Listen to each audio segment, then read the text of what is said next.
Everyone, मैं लेनू और आप लोग को स्वागत है आप लोग का यूट्यूब चैनल लेनू हेल्थ में। तो गाइस आज बात करेंगे आईवीएफ के बाद या फिर ये बोले एम्ब्रियो ट्रांसफर के बाद कब प्रेगनेंसी टेस्ट करें। जब भी आपका एम्ब्रियो ट्रांसफर होता है तो उसके बाद डॉक्टर आपको प्रेगनेंसी टेस्ट के लिए या बीटा एचसीजी टेस्ट के लिए बोलते हैं। तो कितना दिन के बाद जो है करना चाहिए, बहुत सारे सेंटर पे अलग अलग होता है। मैं देखी हूँ बहुत सारे सेंटर पे 12 दिन में, 13 दिन में, कहीं सेंटर पे 14-15 दिन में भी बुलाते हैं बीटा एचसीजी टेस्ट के लिए। तो क्या होता है ना, इतना दिन तक वेट नहीं कर पाते हैं कि कब बीटा एचसीजी टेस्ट हो। तो उससे पहले जो है एक बेचैनी सी रहती है, एक्साइटमेंट रहता है कि मेरा जो एम्ब्रियो ट्रांसफर हुआ था उसका रिजल्ट क्या हुआ, मेरा फाइनली आईवीएफ का रिजल्ट क्या हुआ। क्योंकि जब भी आईवीएफ होता है ये 1 मंथ के बाद नहीं है, किसी किसी का 1 ईयर भी लग जाता है। कभी अंडे नहीं बनते हैं, कभी पिकअप नहीं हो पाता है, कभी एम्ब्रियो नहीं बनता है। अगर ये सब चीज़ें सही सलामत हो जाती है देन किसी का एंडोमेट्रियम थिकनेस नहीं बनती है। ये सब बहुत सारी चीज़ें होने लगती है। Then finally last embryo transfer, IVF का लास्ट स्टेज जो है एम्ब्रियो ट्रांसफर होता है। तो एम्ब्रियो ट्रांसफर भी हो जाता है, उसके बाद जो है एक रहता है एक्साइटमेंट, मेरा रिजल्ट क्या हुआ, रिजल्ट क्या हुआ। तो डॉक्टर 14-15 डेज के बाद ही बुलाते हैं बीटा एचसीजी के लिए। बट मैं अपना एक्सपीरियंस जो है शेयर करती हूँ।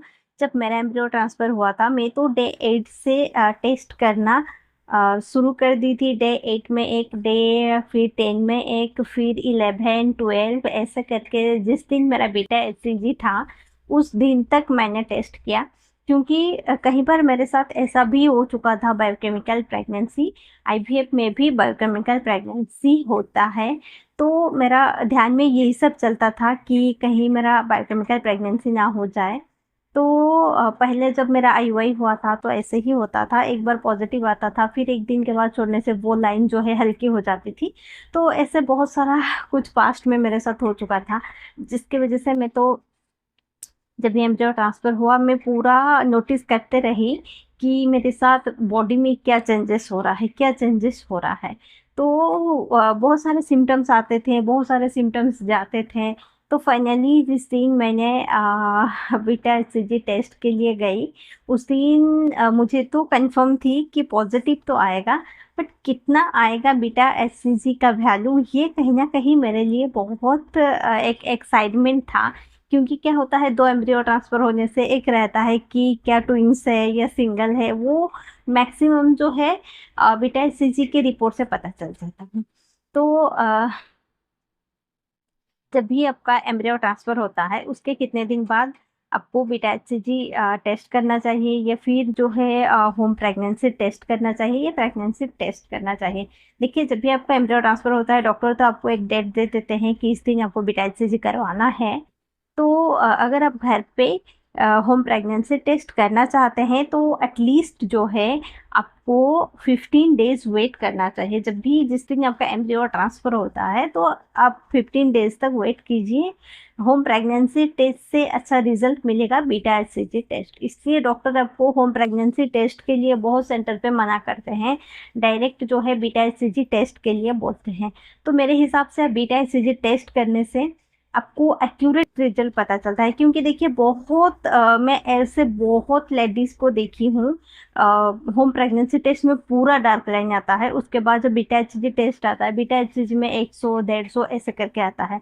जो कहीं ना कहीं 100-150 अगर बीटा एचसीजी का लेवल रहता है, ये हेल्दी प्रेगनेंसी नहीं होती है, आगे चल के खराब ही हो जाती है, मिसकैरेज हो जाती है, बायोकेमिकल प्रेगनेंसी हो जाती है, कुछ ना कुछ होती है। बहुत रेयर केसेस में जो है डॉक्टर 100 से ज़्यादा होने से वो तो पॉजिटिव मान ही लेते हैं, बट बहुत केसेस में वो आगे चल के मिसकैरेज हो जाती है और बहुत रेयर केसेस में वो प्रेगनेंसी आगे भी सही सलामत रहती है।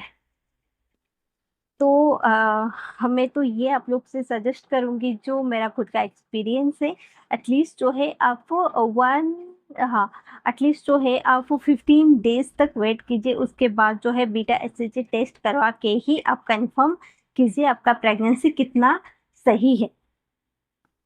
क्योंकि बहुत टाइम होता है होम प्रेगनेंसी टेस्ट में डार्क लाइन आती है, बाद में बीटा एचसीजी लेवल लो आती है। तो इसलिए मैं यही सजेस्ट करूंगी, मेरा यही मानना है कि आप बीटा एचसीजी टेस्ट करके ही आपका प्रेगनेंसी कंफर्म कीजिए, ये एक सही तरीका है। तो अगर आप घर पे टेस्ट करना चाहते हैं तो 14 डेज के बाद ही कर सकते हैं, अदरवाइज डे 10 से भी कर सकते हैं। कई बार रिजल्ट आता है फिर बाद में बायोकेमिकल प्रेगनेंसी की वजह से चला भी जाता है। और एक चीज़ है, बहुत सेंटर पे एचसीजी इंजेक्शन देते हैं, जैसे मैं इंदिरा का बात करूंगी, वहाँ पे एचसीजी इंजेक्शन नहीं दिए थे, इसलिए डे 8 में जो रिजल्ट आया वो मैं प्रेगनेंसी कंसिडर कर रही थी, क्योंकि डे 8 में मेरा डार्क लाइन ही था।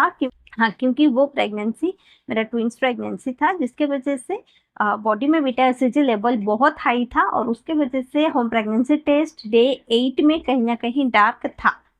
तो ऐसा ज़रूरी नहीं है मेरा डार्क आया है तो आपका भी डार्क आए, हो सकता है आपका सिंगल प्रेगनेंसी हो तो इसलिए आपका फेंट लाइन आ रहा है, तो टेंशन लेने वाली बात नहीं है अगर फेंट लाइन किसी का आता है तो।